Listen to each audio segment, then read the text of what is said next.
que parece miércoles, pero se siente como lunes. Pero hoy hablamos realmente de temas familiares, porque Dios pensó en familia desde el principio. Dice la Biblia que bueno,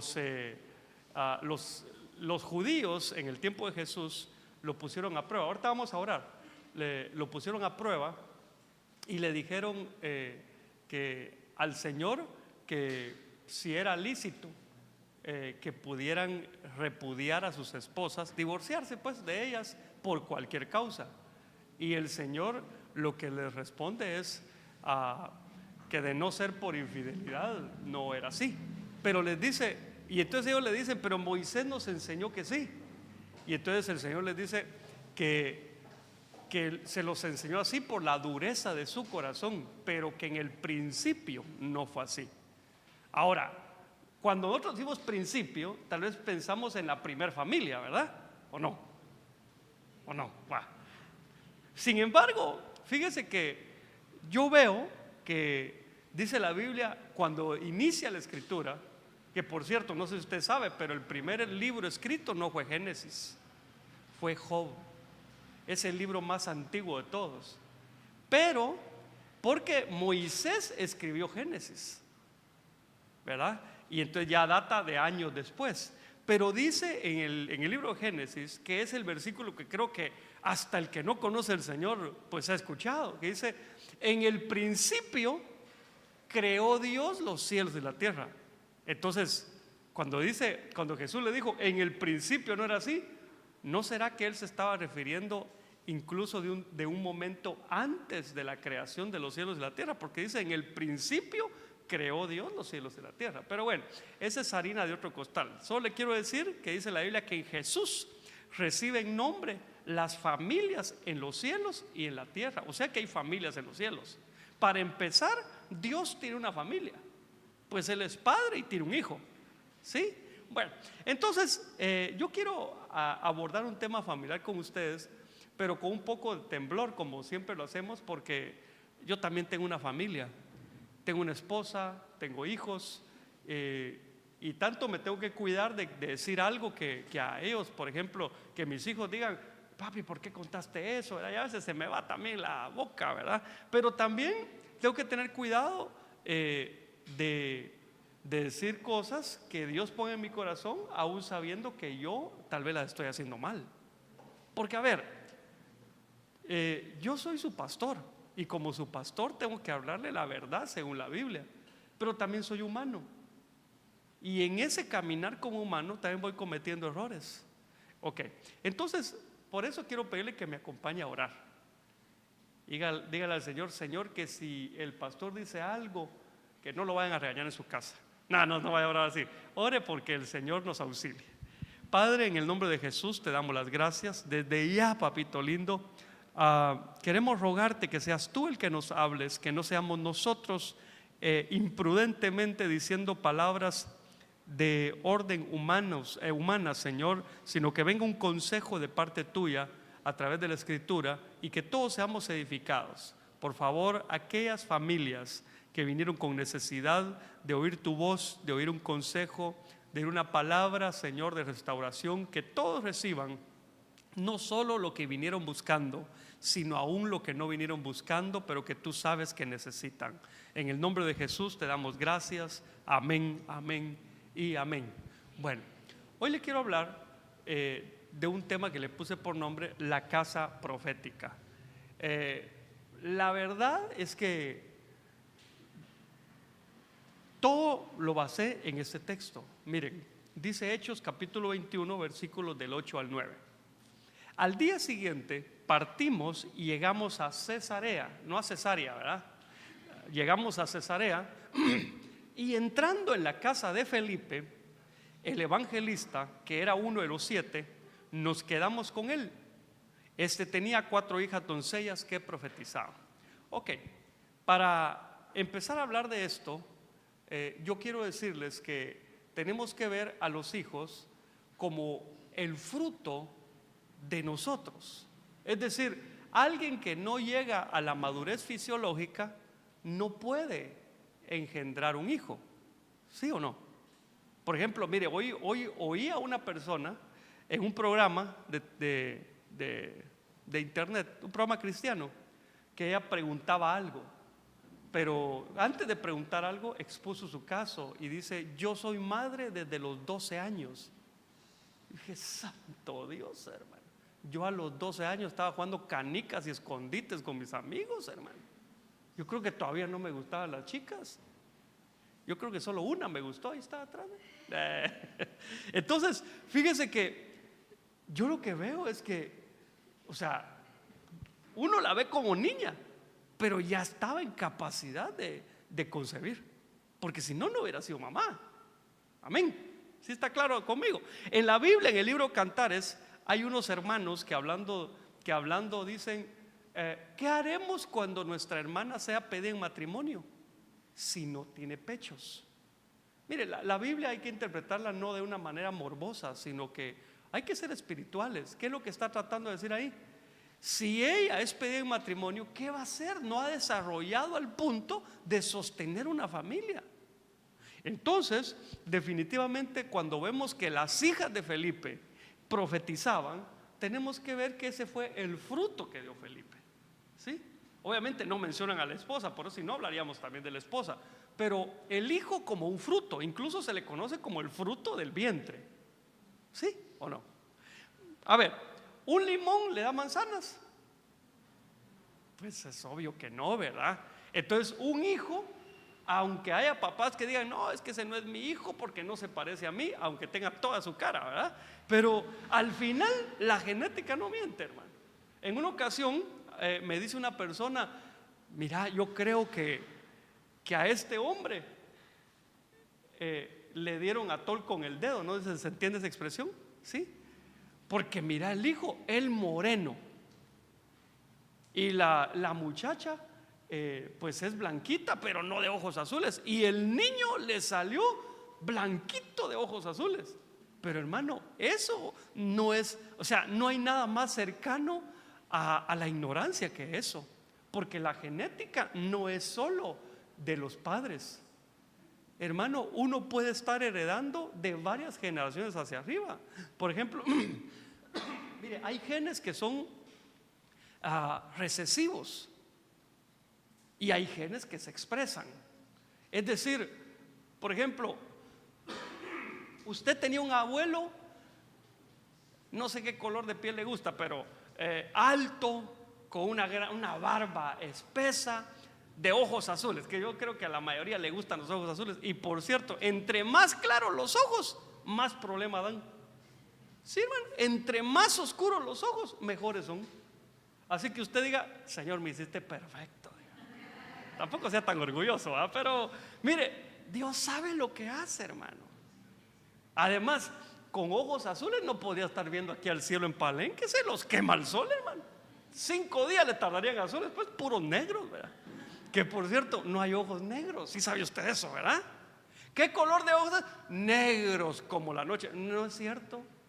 Café oscuro. Ese es el color de ojos que usted tiene, digo yo. Pero negro no hay.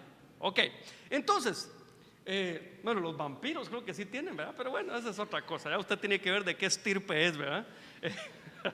Entonces, prácticamente aquí lo que está diciendo Felipe, es: de la genética de Felipe salieron estas 4 hijas y las 4 profetizaban.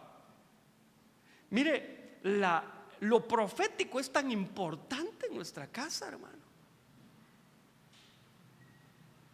A ver, voy a hablar, los muchachos se cierran los oídos, voy a hablar con los papás.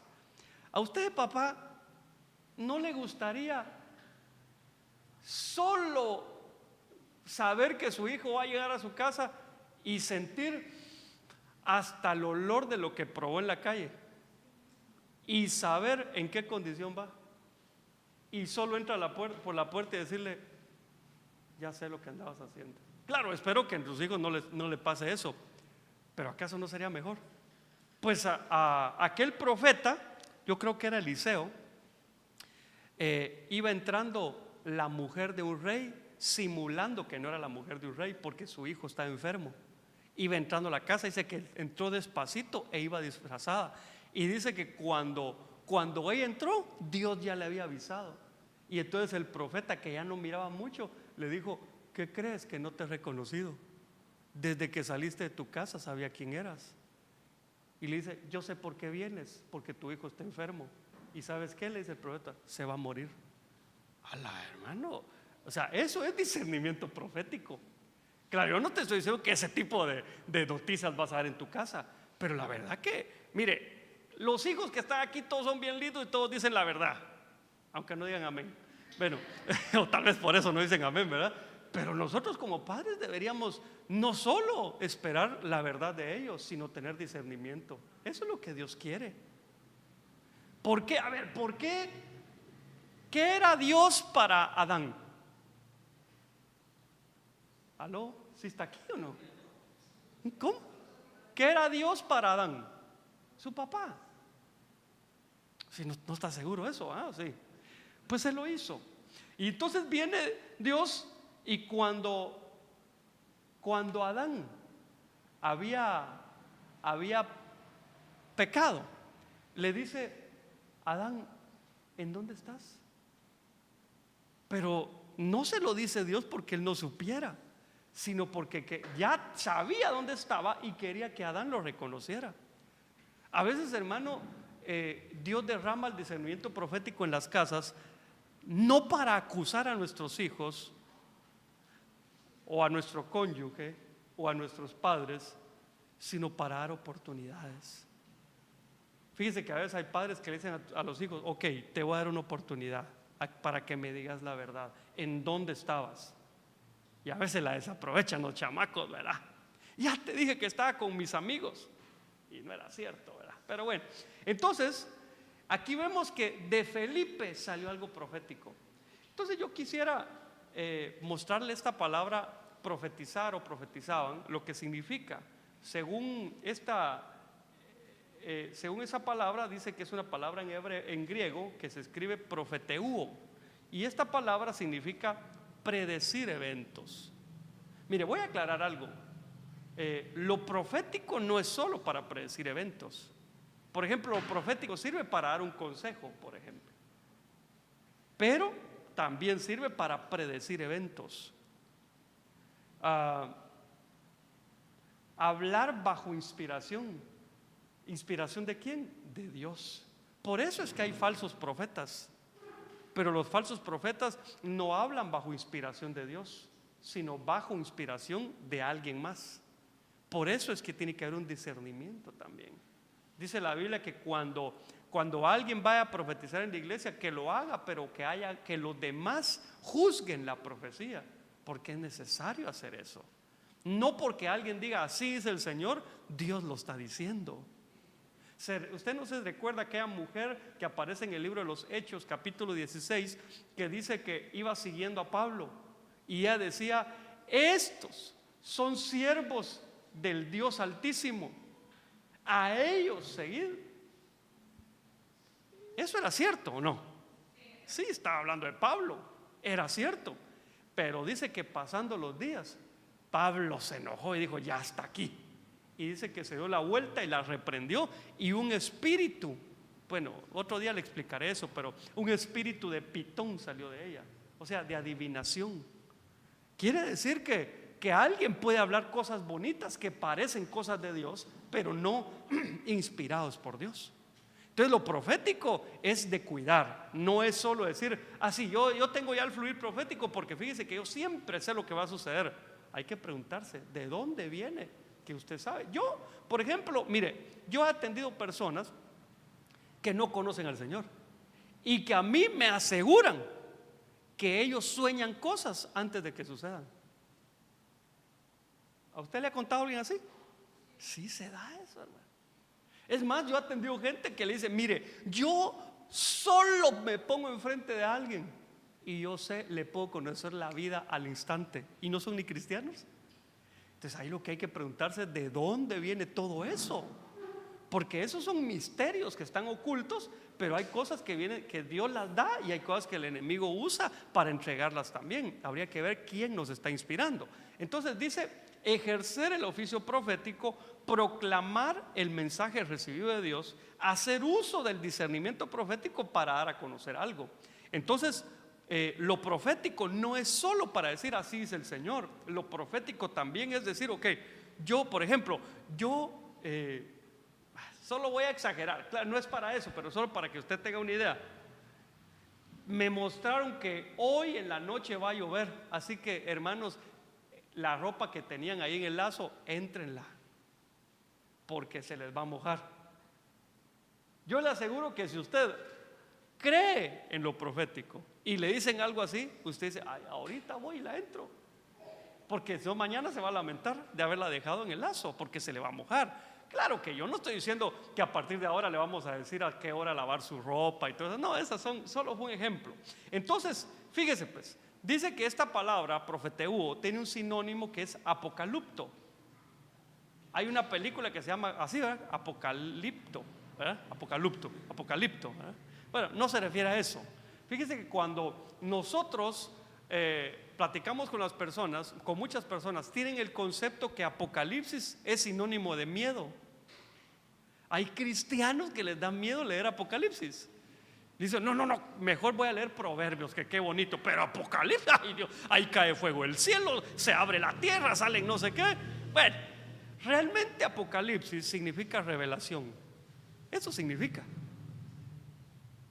A nosotros nos conviene entender las cosas por revelación. Y aquí vemos que la palabra profetizar está relacionada con revelación. Hermano, que nos sean reveladas cosas.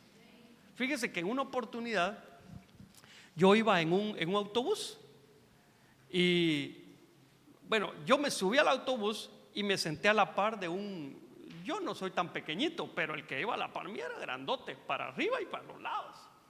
O sea que yo quedé casi en la orillita, así, en la silla, y me senté ahí. Y cuando yo me senté, yo sentí en mi corazón cuando Dios me habló y me dijo, dile que su mamá se quedó de rodillas orando por él cuando le cerró la puerta en la cara. Díselo. Y yo así, y la verdad, yo dije, si no le gusta me va a meter un trancazo. Dije yo, no me animé. Y entonces aquel gran muchachón se voltea, más o menos era como mi edad, pero como que a él sí le habían dado leche de fórmula, digo yo, estaba bien crecidito. Y entonces se voltea y me dice, yo te conozco, mes. Tú estabas en un retiro de jóvenes en un lugar de X, ¿verdad? Y entonces ya me le quedo viendo, sí, yo estaba ahí. Es que yo fui a ese retiro. Y entonces yo, todo un profeta, me armé de valor, ni modo, ya la tenía fácil. Ya dije yo, bueno, este es cristiano. Ya me animé y le dije, mira, el Señor me habló y me dijo que te diga esto y esto. Y aquel hombrote empezó a llorar. Y a llorar y no paraba. Yo así todo, pues el siervo habló, ¿verdad? Y por eso está así. Y cuando ya se repuso me dijo, ¿sabes a qué iba ahorita? Me dijo, a tirarme de un puente y a matarme, porque todo me sale mal. Y yo le dije a mi mamá, no me esperes. Y ella me gritó, voy a estar orando por ti. Y cayó al piso de rodillas y yo le cerré la puerta en la cara, me dijo. Así salí, justo eso. Dígame si no es bonito tener el fluir profético, hermano. Pero, y en la casa, pues, no sería bonito eso, saber de cosas que van a suceder y decirle, mira papá, fíjate que esa inversión que vas a hacer, yo siento que no es de parte de Dios. Yo siento que esa persona con la que estás haciendo negocios te va a traicionar. Pero no porque usted presiente, sino porque a usted ya se lo dijeron. Ok, entonces que venga la revelación. Entonces, todo esto es lo que tenía como fruto Felipe en su casa. Entonces, ¿cómo se da a luz lo profético en la casa? ¿Cómo cree usted? Ayúdeme, pues vino serio, ¿verdad? ¿Qué van a decir los invitados? Ay, tan serio de esos hermanos. Bueno, hoy no comió loro de plano. Entonces, mire pues, ¿cómo se da luz lo profético? Pareciéndonos a Felipe. Si Felipe dio a luz 4 hijas profetizas, bueno, mejor dicho, que profetizaban, Entonces, nosotros para dar a luz lo profético en la casa tendríamos que tener los atributos, las características que tenía Felipe. Y entonces es de eso que vamos a hablar. 20 minutos me voy a darle la introducción. Pero entonces, ¿quién era Felipe? Vamos a ver. Usted sabe que había un Felipe que era apóstol, ¿verdad? De Jesús. Ok, pero él no era. Este era de los 7.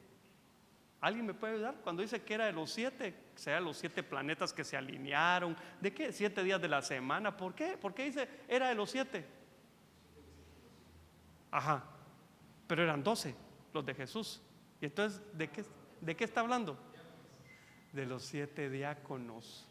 Exacto, cuando estaban los apóstoles. ¿Se acuerda que en la iglesia al principio toda la gente empezó a poner todas sus posesiones y propiedades a los pies de los apóstoles? Y entonces los apóstoles, porque los empezaron a perseguir a la iglesia, los apóstoles distribuían las raciones de comida a todos para que comieran los mismos. Pero un día los judíos se dividían en dos: los judíos nativos y los judíos helenistas. Y entonces unos de ellos dijeron: no estamos de acuerdo, ya vi que a nuestra gente les dan menos comida que a los otros. Siempre hay quejas, ¿verdad? En la iglesia usted tiene que saber, si usted oye alguna queja en la iglesia, no va a decir: ay, tan fea esta iglesia, mejor me voy. En todas hay quejas. Si en la iglesia donde habían 12 apóstoles hubo quejas, no vamos a decir donde hay un pastor. Hay quejas.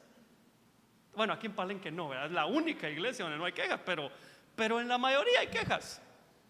Entonces vino Pedro y dice: porque fíjese que los apóstoles les servían la comida. Yo imagino que estos que se estaban quejando eran como aquellos muchachos que son hermanos. Yo siempre pregunto esto: ¿cuántos tuvieron hermanos varones aquí? Con los que se peleaba la comida. No tuvo esa experiencia o no.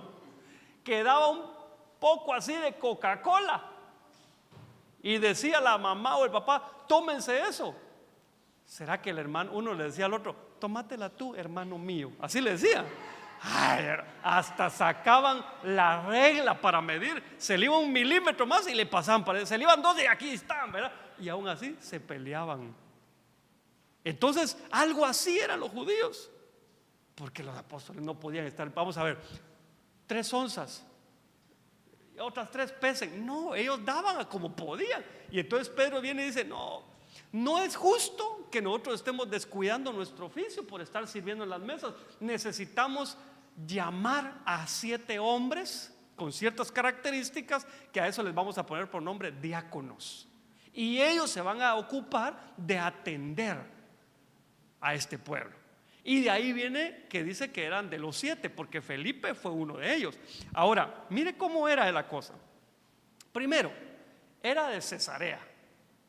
No es que lo dieron a luz por cesárea, ¿verdad? No, era de un pueblo, una aldea que se llamaba Cesarea. La palabra Cesarea significa separado, significa cortado.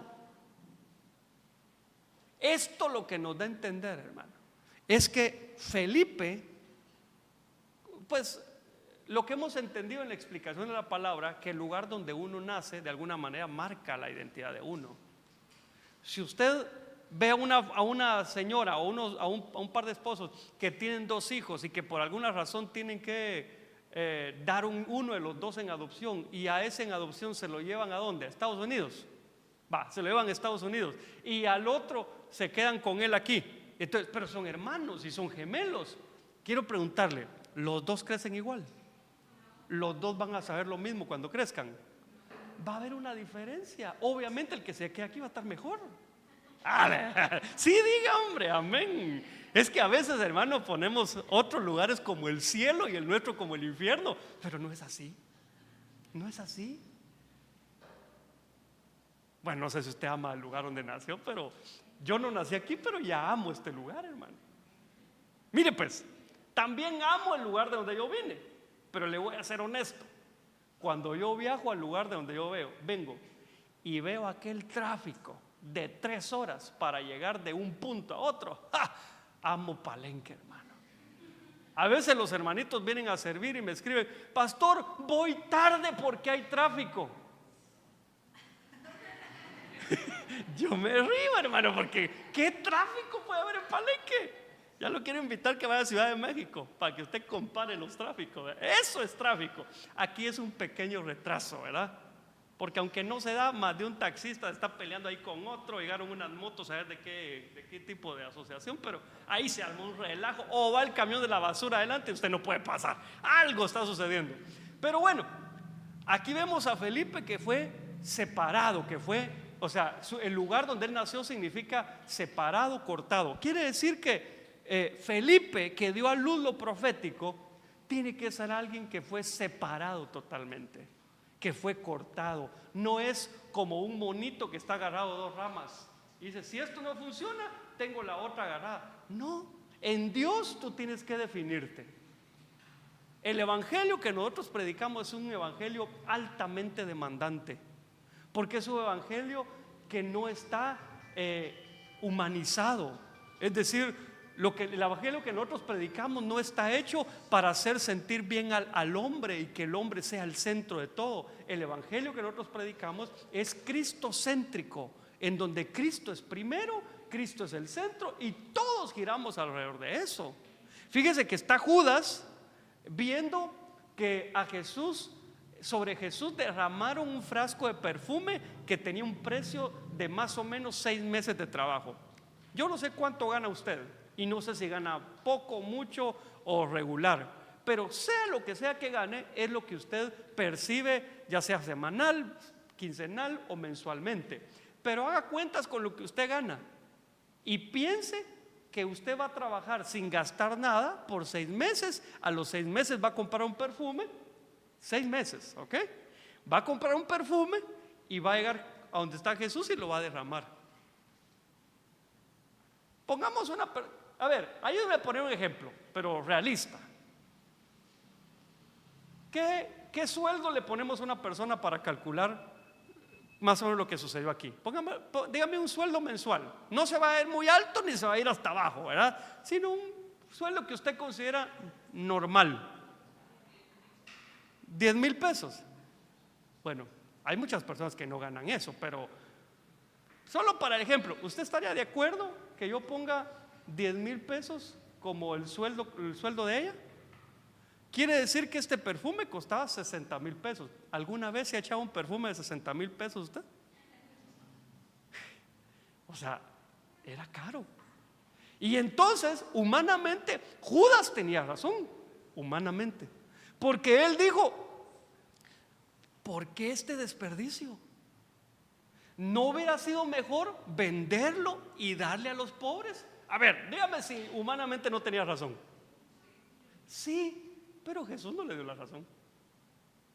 Jesús le dijo: a los pobres siempre los tendrán con ustedes, pero a mí no. Entonces el evangelio que nosotros predicamos no es humanista, eso de Cristo es el centro. Ok, entonces aquí vemos que si Felipe vivía en Cesarea, Felipe estaba separado, apartado para Dios. Usted quiere tener una casa profética, no puede vivir mitad aquí, mitad allá. Tiene que definirse, tiene ya que tomar una decisión. Bueno, mire, lo que voy a decir es fuerte: o por el Señor o apartado del Señor. Bueno, se lo digo yo porque también lo dice la Biblia. Dice Apocalipsis: por cuanto no eres frío ni caliente, sino tibio, te vomitaré de mi boca. Entonces, el Señor está incluso dando a entender en ese texto que es mejor estar totalmente apartado que a medias. No lo estoy regañando, si usted no está así, solo le estoy diciendo que Felipe estaba totalmente apartado para el Señor, para que lo profético se moviera. Algunos dicen: ¿por qué yo anhelo lo profético y a mí no me lo dan? Ahí hay una respuesta. Sí, usted puede ir viendo: no será por eso. Yo antes fluí en lo profético y ahora no será por eso. Piénselo, analícelo y platíquelo con la almohada y usted va a llegar a conclusiones. Veamos otra. Era un diácono. Diácono significa hacer mandados. Ah, ¿cómo así, hermano? Yo pensé que el diácono era alguien así de un alto nivel. Sí, pero en el Señor, entre más alto estás, hermano, más bajo pareces. O así es no, o no fue Jesús el que le sirvió a sus discípulos. Les dijo: el que quiera ser grande en el reino, que sirva aquí a los demás. Entonces, una de las cosas que tenía Felipe es que era servicial. Es que a él no le tenían que explicar: Felipe, hazme un favor, pásame el trapeador aquí. ¿Y por qué si ahí está limpio? No, solo lo hacía. Claro, yo no le digo esto porque yo estoy formando un ejército de servidores que me sirvan a mí. No, aquí todos servimos. Amén. No digo aménes yo, hombre. Pero bueno, no vine a predicar para sacar aménes tampoco. Solo le estoy diciendo que Felipe servía y no buscaba su conveniencia, solo servía. Otra, era evangelista. Pero démosle una explicación a este texto, porque cuando nosotros hablamos de un evangelista es de un ministerio de orden primario que prácticamente sale a traer a las almas, pero lo que lo caracteriza es el amor por las almas. Te quiero preguntar algo: ¿tú amas las almas? La mía sí, hermano. ¿Y las de los demás? ¿Cuidas a los demás? Es decir, si un día vienes tú y dejas apartado tu lugar aquí, tú tienes años de venir a la iglesia, dejas tu lugar apartado y te vas al baño porque te vas a maquillar. Ya dije que es una hermana, porque si es un hermano que se va a maquillar, ahí hay problemas, ¿verdad? Pero bueno, dejas tu lugar apartado, te vas a maquillar y cuando regresas hay una hermanita ahí tranquila, sentada, feliz, esperando ya que inicie el culto. Tú le puedes decir: perdone, no había un velo, una mochila por ahí, es que este era mi lugar. Y ella viene y te dice: no vi nada. Y tú le miras que todavía le cuelga el velito ahí, está sentado en él, ¿verdad? Y entonces, ay, mire, ese donde usted está sentado, sí, se lo jala así, todo arrugado, pero no se quita de tu lugar. La pregunta es: ¿exiges tu derecho o entiendes que aunque tengas un derecho puedes lastimar a esa persona? Porque puede ser que esa persona llegó hace una semana a la iglesia. ¿Qué tanto amamos las almas? O decimos: no, el pastor ama las almas. Yo no, yo ese es mi lugar y yo lo que quiero es escuchar bien, porque yo, si no estoy aquí, mejor me voy. Entonces no amas las almas. Bueno, sigamos, ¿verdad? Porque como que a veces se siente como que trajo machete el pastor, ¿verdad? Pero no es así. Tal vez Pedro sí cargaba el machete siempre, hermano, pero bueno, yo no. Mire, empecemos a leer un poquito más de la Biblia. De este texto vamos a sacar varios puntos. Así que no va a pensar: el pastor no leyó la Biblia. Tengo un montón de textos, gracias a Dios, para explicarle, pero vamos a ver hasta dónde llegamos. Hechos capítulo 6, versículos del 3 al 5.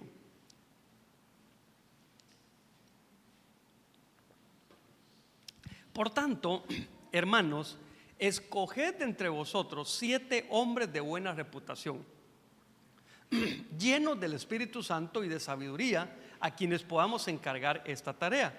Y nosotros nos entregaremos a la oración y al ministerio de la palabra. Lo propuesto tuvo la aprobación de toda la congregación, y escogieron a Esteban, un hombre lleno de fe y del Espíritu Santo, y a Felipe, ahí está, mire, a Prócoro, a Nicanor, a Timón, a Parmenás y a Nicolás, un prosélito de Antioquía. Entonces ahí ve a los 7. ¿Quiénes eran estos 7? A los que llamaron a servir en las mesas. Mire, hermano, hay gente, aquí no, eso sí me consta, aquí no, pero hay gente que cuando le dicen: mire, a usted le va a tocar limpiar las sillas, yo lo que quiero es predicar. Pero mire qué importante es la atención a las mesas, que pusieron gente llenos del Espíritu Santo, llenos de sabiduría, de buena reputación, y gente en las que se pudiera confiar. Dígame si no es importante. Fíjese pues, Algunos tal vez menospreciarían el estar parado en la puerta durante todo el servicio, dándole la bienvenida a los hermanos. Pero ¿qué tal si ponemos a un hermano enojón, que tal vez está algo amargadito, y cuando entra alguien le dice buenas noches, ¿qué tienen de buenas? Si así contesta, nadie se va a querer quedar. Ahí se da la vuelta y se va. Cuando lo que necesitamos es alguien lleno del Espíritu Santo, que cuando venga la persona, pues la salude, le diga, mire, bienvenido, Dios le va a hablar, pase adelante. ¿En dónde quiere sentarse?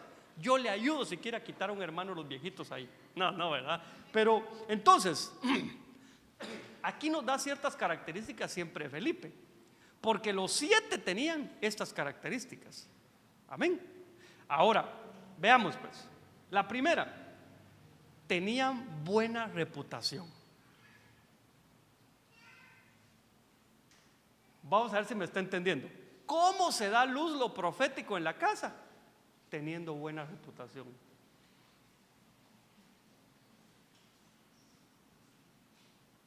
Ahora, mire este texto. Eso está en la primera carta a Timoteo, capítulo 3, versículo 7.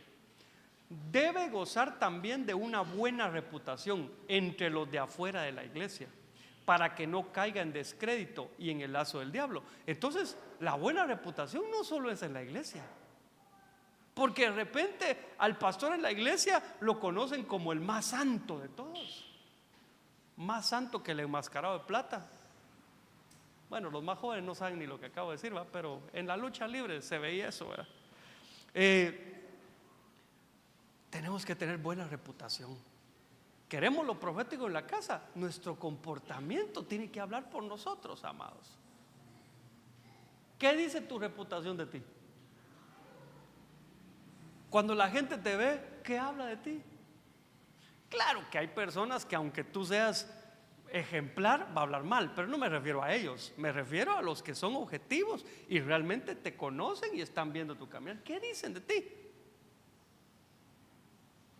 Dice que yo vi en un diccionario, aunque todos creo que sabemos o saben lo que significa reputación, pero leí que dice que es la opinión o estima que se tiene de alguien. ¿Qué opinión tienen de ti allá afuera? Te voy a poner un ejemplo. Había un matrimonio que ese matrimonio sí parecía yugo desigual, ¿verdad? Era Nabal y Abigail. ¿Quiénes se recuerdan de ellos dos? De Nabal y Abigail. Ok. Nabal y Abigail estaban casados. Resulta que dice la Biblia que él era un hombre áspero en sus tratos y que era tan indigno que nadie le podía hablar. Mira el concepto que la gente tenía de él. Es decir, él se equivocaba y nadie le decía nada. ¿Por qué? ¿Saben ni cómo reaccionaba, hermano? Me imagino que hasta le quería pegar a la gente que le decía algo. Pero estaba casado con una mujer inteligente y de hermoso parecer. Pero yo tengo una pregunta. Pero es una pregunta, nada más. Si era tan inteligente, ¿cómo terminó con Nabal? Ahora, la Biblia no se equivoca. Y si la Biblia dice que era inteligente. ¿Y no será que Nabal cuando la conoció no era así? ¿No le parece a usted? ¿No será que era el hombre más mielita, le decían en la calle? Más dulce de todos. Amor, ¿dónde te pongo que el sol no te dé? Empezaba a llover y se quitaba el saco y se lo ponía a ella. Le abría la puerta del auto. Aquí me van a dar duro. No está mi esposa, ¿verdad? Pero bueno, le abría la puerta del auto para que entrara. Ya después se la cerraba, pero aunque tuviera las manos todavía así ella. Por cierto, hermanos, esto es para los jóvenes, porque pues los que estamos casados, gracias a Dios estamos casados con quien estamos casados, pero hay cosas que ya no aplican para nosotros. Por ejemplo, si yo reúno a todos los casados y les doy un tema que se llama escogiendo a tu pareja, como que es un tema fuera de lugar, ¿verdad? Porque ya tienen pareja. Entonces ahí tendría que reunir a los solteros y decirles, vénganse, vamos a tocar este tema. El tema se llama escogiendo tu pareja. Decía el pastor, ¿verdad?, que invitamos, decía él, ¿verdad? Pero ese, anótesela a él, ¿verdad? No la había oído yo, pero él dice: si usted la está conociendo a ella, en la primer cita, invítela a la alberca, dice. ¿Se acuerda que así dijo? ¿Por qué? Porque decía, ahí se le van las pestañas y todo, y usted la va a conocer como verdaderamente es. ¿Sabe a qué? ¿De quién me recuerdo yo? Al pobre Jacobo. Digo pobre, ¿verdad?, pero tampoco era tan pobre, porque él era un engañador. Pero Jacob, cuando se despierta después de la noche de bodas, mira a Ludovica Peluche, que estaba ahí a la par de él. A ver, ¿por qué dije eso ahorita? Ayúdeme. ¿Por qué él, cuando la mira, se da cuenta que no es Raquel, sino que es Lea? Y yo dije que era Ludovica Peluche. Porque era, según la Biblia, era Vizca. No Vizca Barça, ¿verdad? Ese es para los futboleros. Pero, ¿qué es una persona Vizca? ¿Verdad? Ahora, ay, no, hice mal en decir eso. Pero bueno, mire pues, a lo que voy es que hasta que él despertó, se dio cuenta de la realidad. ¿No será que cuando andamos buscando pareja debemos prestar más atención? Por ejemplo, hay que ver si el chamaco, el muchacho, es la billetera más lenta del oeste o es la más rápida. ¿Sí se entendió lo que acabo de decir, no? ¿O estoy hablando en código?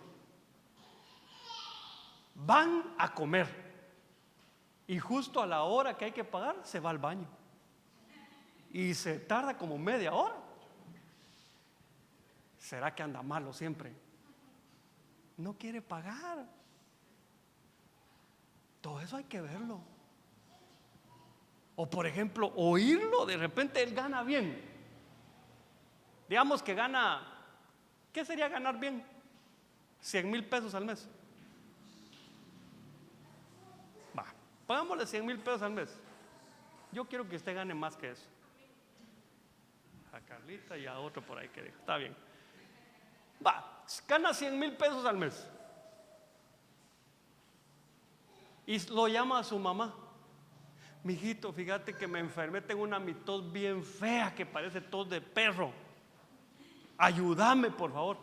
Mira, mamá, anda, ¿cómo se llama el hospital aquel que el público? Anda al IMSS, pedí tu cita y ahí que te den tus pastillitas.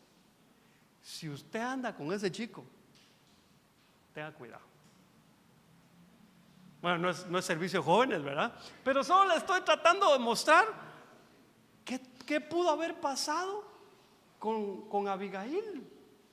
Porque Nabal dice que era áspero en sus tratos, pero ella era inteligente. Entonces, ¿qué es lo que los demás veían? Un matrimonio. Pero él no daba testimonio de ser cristiano. Decían, no, a él ni se le acerquen. Si te le acercas, vas a ver cómo va a salir de ahí. Acercártele a ella. Ella sí, ella es bien linda para tratarlo a uno. Tenía una buena reputación, al punto que los siervos se le acercaron a ella a decirle: si supiera lo que tu esposo ha hecho. Y ella reaccionó y lo salvó a todos, porque David ya venía a matarlos, hermano, y ella evitó que los mataran. Entonces, amados, la reputación en la casa es muy importante. Mire, yo crecí en un pueblo pequeñito. Yo calculo que un poco más pequeño que Palenque. Pero ahí en ese pueblo todos se conocían. Solo me miraban a mí y decían: ahí va el hijo de Huicho. Así le decían a mi papá. Yo, mire, no podía hacer nada malo, porque ese es y le avisaban, hermano. Mire, una vez llegué a mi casa, yo tranquilo, porque uno no hacía nada, yo de veras era bien tranquilo. Y mi mamá me dice: vení para acá, quiero hablar contigo. Sí, mamá. ¿En qué le puedo servir? Que ya sabía, yo tenía la chancla en la mano y el chicote, hermano. Y me dice, ¿sí sabe qué es chicote, no? ¿Sí o no? Con lo que le pegan a los caballos. ¿Cómo le dicen ustedes? ¿Cómo? Fuete. Con el fuete en la mano y una chancla. Por si el fuete no me alcanzaba, la chancla va para allá, ¿verdad? Hermanas, mi mamá no era cristiana en ese tiempo, ¿ok? Solo se los digo. La cosa es de que cuando la vi, ¿qué pasó, mamá? Le digo, mira, me dice el cura que le estás robando las frutas que con tanto esmero ha estado cuidando en su jardín. Y es que con los amigos, hermano, no teníamos hambre, pero era la gana de molestar. Nos metíamos en el patio trasero del cura del pueblo a agarrarle las frutas, unas guindas que habían, unos duranos. Nos bajamos, ¿no? ¿Y sabe para qué lo hacíamos? Para que nos viera y salir corriendo con las frutas. Nos gustaba eso. Pero a que no vas a ver qué, el cura no veía a nadie más, solo a mí. ¿Y sabe qué hacía mi mamá? Ahora vas a ir y te vas a ir a confesar. ¿Con quién cree que me tenía que confesar? Con el cura, hermano. Mire, en una oportunidad, usted sabe que es, bueno, en las confesiones hay una como cosa de madera con oídos. En las películas sale, por si usted no ha ido nunca a un lugar así. Uno está así enfrente y uno dice, ay, qué bueno que yo no se mira, será bien choteado, lo tienen. La cosa es de que yo fui y entonces, fíjese, padre, que he pecado, y le empiezo a decir, y mire, solo oí ruido así en la cabina, ¿verdad? Del otro lado, y me abren una cortina que es donde uno entraba, me la abren y me agarra de la oreja, no me sacó de la iglesia. Todavía me duele la oreja, hermano. Pero mire, la reputación es importante. ¿Qué dicen de ti allá afuera? Mira, ese muchacho, ese va a la iglesia. Ay, un día quiero ir a la iglesia. O dicen, ay, qué raro que no se ha quemado la iglesia con ese diablo que anda ahí. ¿Verdad? ¿Así irán? No, ¿verdad? Bueno, sigamos.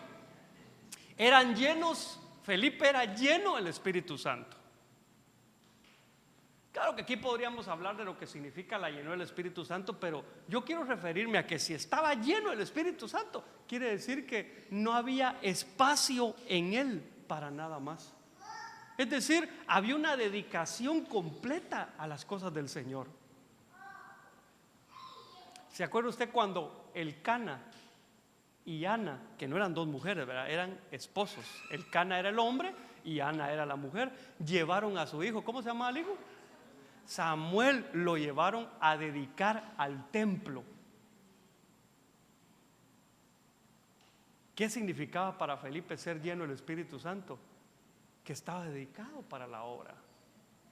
¿En dónde dormía Samuel? Junto al arca del pacto. El arca del pacto representa la presencia de Dios. Hermanos, si queremos lo profético en nuestra casa, tenemos que dedicarnos totalmente a las cosas del Señor. Porque Dios, hermano, cuida en donde pone sus dones.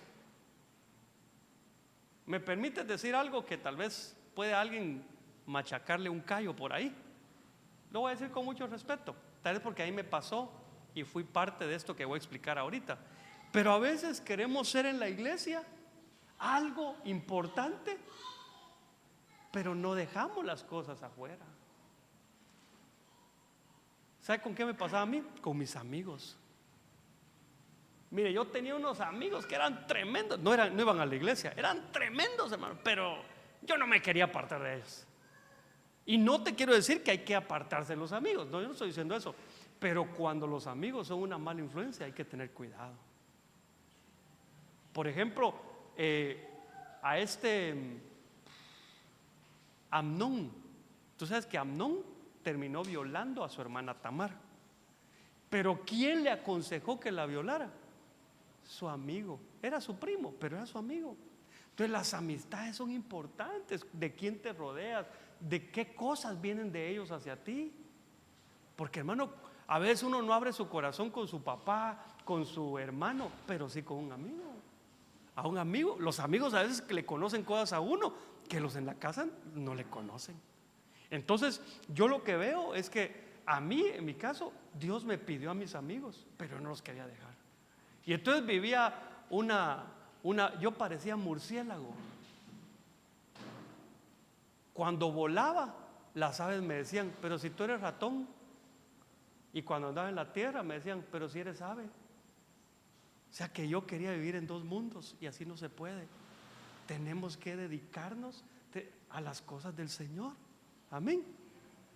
Tú puedes vivir la vida como tú quieras,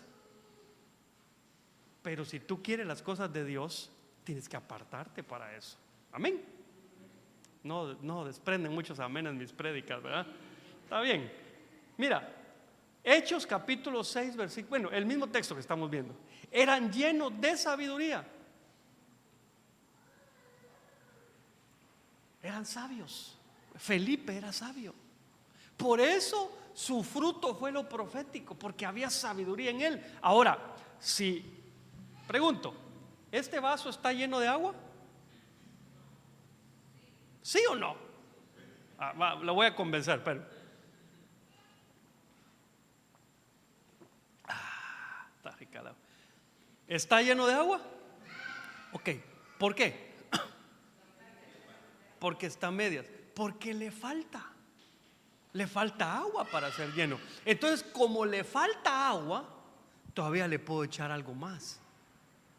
Por ejemplo, si alguien trae Coca-Cola, bien le podría echar ahí, vamos, hasta que llegue al tope. Pero entonces, cuando yo no estoy lleno de algo, soy susceptible de ser lleno de otras cosas que incluso pueden contaminar aquello de lo que yo estoy hecho. Entonces, aquí lo que nos está diciendo es que él estaba lleno de sabiduría. Prácticamente no cabía nada más. Y la pregunta aquí del millón es: ¿qué hace un hombre sabio? Dice la Biblia que la sabiduría edificó su casa.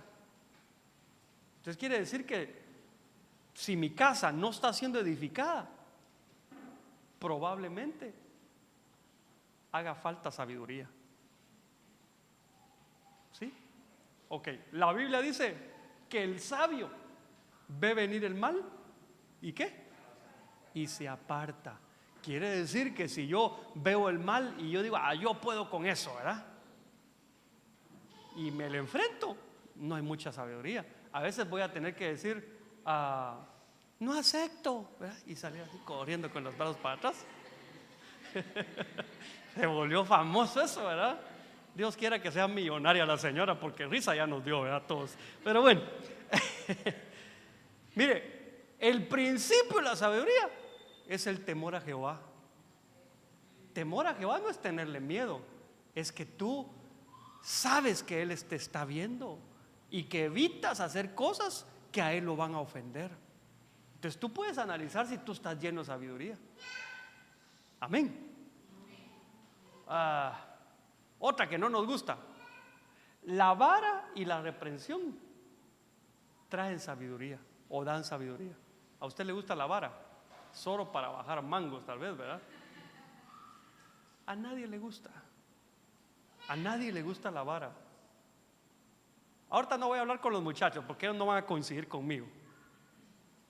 Los adultos, ¿habrá alguien aquí? Claro, a menos que haya sido no castigado sino violentado, pero con castigos normales. ¿Habrá alguien aquí que diga, gracias a Dios mis papás me corrigieron? Solo le pregunto, ¿podría levantar la mano? ¿Usted sí cree eso? Pero ahora, a mí me gustaría preguntarle a los que levantaron la mano, fíjese, ¿cómo lo corregían a usted? Pero me da miedo. Como dijo aquel del meme, me da miedo, tengo miedo, dice. Sí, hermano, porque mire, la generación más reciente, que es la mayoría de la iglesia, creció bajo otras normas. Por ejemplo, muchos de los que somos padres ahora, en su momento nos castigaron fuerte, hermano. Y entonces nosotros en algún momento dijimos, yo no voy a replicar esto en la casa. Y está bien, porque tal vez nos agarraban a garrotazos con el cable de la licuadora hasta quebraban una botella y no, ¿verdad? Así tampoco, ¿verdad? Pero nos daban duro y tal vez dijimos, no, yo no voy a hacer eso con mis hijos. Pero ahora me fui al otro extremo. Ahora ni con el pétalo de una rosa. Y ahora medio le levanta la voz a su hijo y su hijo ya se le pone, no me amas. Ay Dios, si fuera así, mi mamá me hubiera odiado a mí, hombre, porque a ella no le gusta cuando digo esas cosas, pero me daba duro, hermano. Mire, yo de mi papá me recuerdo que me dio 2 veces. Me recuerdo bien porque ya fue de grande, ya fue por otro tipo de cosas, ¿verdad? Pero me dio duro 2 veces. Pero mi mamá, hermano, no, yo podría contar las estrellas, pero no contar las veces que me dio, hermano. Pero todo eso ayuda, lo aparta uno del mal, lo hace sabio. Ahora, usted que tal vez se le fue la mano y no corrigió a sus hijos como debería, no vaya a ir ahorita a ajustar cuentas con sus hijos. Ahorita te voy a dar por lo que no te he dado en 20 años. No, no, ahora hay que buscar otras formas de ver cómo corrige el barco uno, ¿verdad? Amén. Bueno, ¿sabe dónde yo veo la diferencia? Entre Salomón y su hijo Roboam. Salomón era un hombre que escuchaba consejos, era sabio, le gustaban los consejos, tenía un equipo de consejeros. Cuando él iba a tomar una decisión, llamaba a su a su equipo de consejeros y le decía, ¿qué me sugieren que haga? Y él tomaba todos los consejos y tomaba una decisión de todo eso. Le cuento que Salomón fue el hombre más sabio sobre la tierra. Dice la Biblia que no ha habido nadie más sabio que él. Bueno, quitando a Jesús de la ecuación, porque sabemos que Jesús mismo dijo que él era más grande que todos ellos, ¿verdad? Entonces, pero le nació un hijo que él le decía Roboamcito, que se llamaba Roboam. Pero él un día tenía que tomar una decisión. Y entonces vinieron los consejeros de su papá y le dieron un consejo y a él no le gustó. Y él mandó a traer a sus amigos con los que él había crecido y les pidió que también le diera un consejo. Hermano, es como que él tuviera deseo de robar un banco y mandó a pedirle consejos a gente que eran ladrones profesionales de bancos. ¿Qué le iban a decir? No robes, eso es malo. No, le iban a decir, ¿cómo te ayudamos? Y eso hicieron. Y entonces Roboam ya no siguió el consejo de los consejeros de su papá. Ahí vemos la diferencia. Entonces nosotros, amados hermanos, si queremos que se manifieste lo profético en la casa, tenemos que adoptar la sabiduría. Dice la Biblia que el que no tenga sabiduría, que la pida. Pero ¿acaso no oramos todos los días? Bueno, si es que oramos, ¿verdad? Señor, danos los alimentos del día o tal cosa. Pero ¿cuántas veces hemos orado por sabiduría? ¿Me dejan leerles un texto más? Tengo otros, pero vamos a ver si es este o... Sí, vamos a leer aquí mejor. Miren pues, es el mismo que estamos leyendo. Dice que otra característica de Felipe es que dice, a quienes podamos encargar esta tarea. Felipe era confiable. Vamos a hablar con los muchachos ahorita. Si tus papás te mandaban a la tienda a comprar 1 kilo de sal, ¿cuánto costará 1 kilo de sal, hermanos? Ni idea. ¿Cómo cuánto? 20 pesos. ¿Sí o no? O muy poco. Es que yo no sé, hermano. ¿Cómo eso? Digamos que 20 pesos. Y te daban 100 pesos. Cuando regresabas, daba los 80 de cambio. O tú tenías como forma de pensar un sistema bien sofisticado que se llamaba el sistema milpa. 1000 para ti, 1000 para mí, 1000 para ti, 1000 para mí. Es decir, mami, te ayudé con el viaje, pero me compro mi coquita, ¿verdad? Y mis sabritas. Y entonces llevaba la sal de 20 pesos y las sabritas y la coca de 80. Y decías, no hubo cambio. No hubo cambio. Entonces, tenemos que ser dignos de confianza. Empezando con el Señor. Yo te pregunto, ¿será que el Señor confía en nosotros? ¿Te puede dejar solo el Señor y no estará ahí viéndote por un agujero. ¿Qué estará haciendo mi hijo? ¿O confía en ti? ¿Será que de ti, de mí, el Señor habla como hablaba de Job? Es que miren al Señor. Yo lo que veo es que al Señor le gusta lucir a sus hijos. No sé si a ti te luce el Señor, pero ¿sabes lo que hacía con Job? Venía Dios y agarró a Satanás y le dice: ¿de dónde vienes? Vengo de rodear la tierra. ¿Ya viste a mi siervo Job? Un hombre perfecto. ¿Qué dice de ti el Señor? ¿Ya viste a mi siervo? Póngale su nombre, Nicolás. ¿Ya viste a mi siervo Nicolás? Y Satanás: ya lo vi, tú no lo has visto. Amados, tenemos que ser dignos de confianza. Que el Señor confíe en nosotros. Porque sí nos gusta confiar en Dios, ¿verdad? Porque Él es fácil confiar en Él, ¿o no? Si Él te dice: yo voy a hacer tal cosa, sabes que lo va a hacer. La pregunta es: si tú le dices que lo vas a hacer, lo haces. Había un hombre que tenía 2 hijos y le dijo a uno, a los 2 les dijo: vengan a mi viña a trabajar. Y uno le dijo: no quiero. Y el otro dijo: sí, voy a ir. Y dice que el que dijo no quiero, arrepentido, se arrepintió de haber dicho que no quería y fue. Pero el que le había dicho que sí iba a ir, no fue.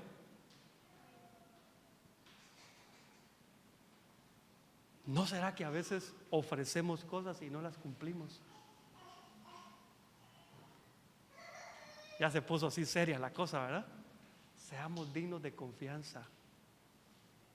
No solo los hijos con los padres, los cónyuges, los esposos. A veces decimos: no, es que mi esposa solo mensaje no me deja en paz. Habría que preguntarse por qué. No sé, se me ocurre a mí. Solo por una vez que hice tal cosa.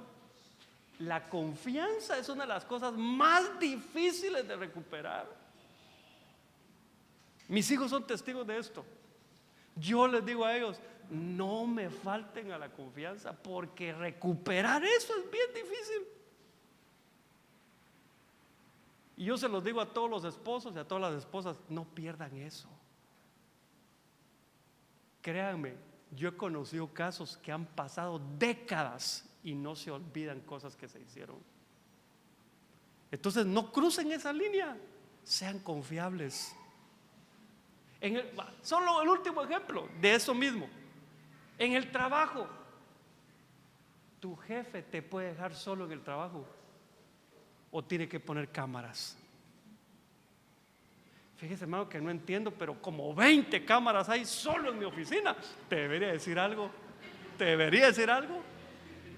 Sí. Fíjese, hermano, que antes no había. Solo empecé a trabajar yo y las llegaron a poner. Es más, las he ido descubriendo porque cada vez ponen más cámaras. ¿No será que no eres digno de confianza? Bueno, esa pregunta me la hago yo también. Mi jefe es Dios. ¿Qué dirá Dios de mí? ¿No será que, yo espero que no, ¿no será que Dios dirá: este dice que trabaja en mi viña y no trabaja? Que Dios me guarde, ¿verdad? ¿Qué dice Dios de ti? ¿Qué dice tu jefe de ti? ¿Qué dicen tus papás de ti? ¿Qué dice tu cónyuge de ti? ¿Qué dicen tus hijos de ti? Tal vez les vienes prometido, tan chamaquitos los hijos, les vienes prometiendo que los vas a ver a la alberca y no los llevas. Cuando sean grandes no van a confiar en ti. Bueno, no he terminado, pero tengo que cerrar. Dios quiere que tengamos una casa profética donde se mueva lo profético, hermano. Eso ha de haber sido delicioso. Mira qué tremendo, solo lo último, para que tú veas, una casa profética atrae lo profético. Viene, dice que Pablo, y llega a la casa de Felipe, y ahí llega un profeta que se llamaba Gabo. O sea que lo profético atrae más cosas proféticas. Dios quiera que así sea con nosotros, hermano, porque qué bonito es oír la voz de Dios a través de lo profético, o ser avisado. ¿Por qué te puse la imagen del principio? Este es un cuerno de antílope, que en la actualidad dicen que es un shofar, pero en realidad no lo es, ¿verdad? Pero te lo puse porque es más fácil, porque te pongo un cuernito chiquito, vas a decir, ¿y ese es cuerno de chivo o qué, verdad? No, pero en realidad lo quise poner como representación de un shofar. El shofar se utilizaba para avisar la cercanía de una batalla. Que lo profético nos ayuda para entender las cosas a las que nos vamos a enfrentar. Necesitamos eso en la casa, amados. ¿Te gustaría ponerte de pie y que le pidamos al Señor que forme un corazón en nosotros como el corazón de Felipe, que era lleno de sabiduría, lleno del Espíritu Santo, que era un hombre del cual los demás tenían una buena opinión de ellos? Que el Señor cambie nuestra conducta, hermanos. Es importante. No solo dentro de la iglesia, sino también afuera. Y tal vez tú dirás, ay, ya estuvo bueno, mira el concepto más feo que tienen allá afuera de mí. Bueno, si tú decides seguir al Señor, el Señor va a empezar a cambiar eso. Y los de afuera después van a querer acercarse a Jesús por ti. Van a decir, no, yo sí quiero ser como este. Que el Señor nos ayude. Yo quiero lo profético en la casa. Yo quiero una casa como la de Felipe. Pero para tener una casa como la de Felipe tengo que ser como Felipe. ¿Qué tal si le pedimos eso al Señor? Que en nuestra casa se manifieste Él. Oremos juntos. Padre, gracias por esta palabra. Gracias por tu consejo. Sabemos, papito, que no somos perfectos y que día a día te defraudamos, faltamos a tu confianza, día a día nos equivocamos, pero hay un anhelo en nuestro corazón. Queremos también parecernos a ti, pero en la medida que alcanzamos parecernos a ti, queremos tener una casa como la de Felipe. Vemos en tu palabra que a ti te agradaba como era Felipe. Queremos parecernos, Señor, a Él para tener una casa como la que Él tenía. Que en nuestra casa se mueva lo profético, que nuestra casa atraiga lo profético. Por favor, Señor, no permitas que vivamos una vida lejos de ti, sino que vivamos una vida apartados para ti. Ayúdanos a tomar decisiones ayudados por lo profético. Por favor, Señor, enséñanos a vivir una vida de acuerdo a lo que tú deseas para nosotros. En el nombre de Jesús, haz la obra, Señor. Haz la obra en nuestra vida. Te necesitamos. Ante tu altar, un compromiso de vivir en santidad. Hacemos hoy ante tu altar un pacto de hombres que te quieren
te quiero fallar jamás. No te quiero fallar jamás. Gracias, Padre amado.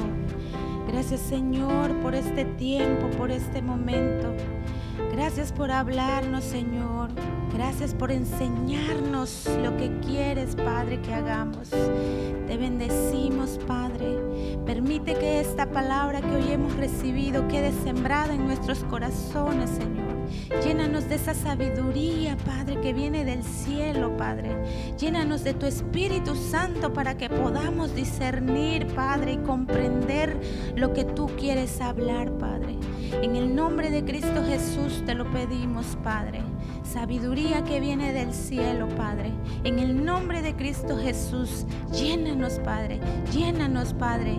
Que nos vayamos a nuestros hogares llenos de ti cada día, Señor. Que no nos cansemos de buscarte, Padre. Que no nos cansemos de llenarnos de ti, Padre amado. En el nombre de Cristo Jesús te lo pedimos, Señor. Llévanos con bien a nuestros hogares, Padre. Bendice nuestros caminos, Padre. Cuídanos, Señor, y tráenos nuevamente a este lugar, Padre. Que cada día queramos estar solamente delante de ti, Señor. En el nombre de tu Hijo amado te lo pedimos, Padre. Amén, amén y amén. Amén, hermanos, que el Señor les bendiga. Estamos bien, es despedido. Salude a su hermano que tiene a la par y les quiero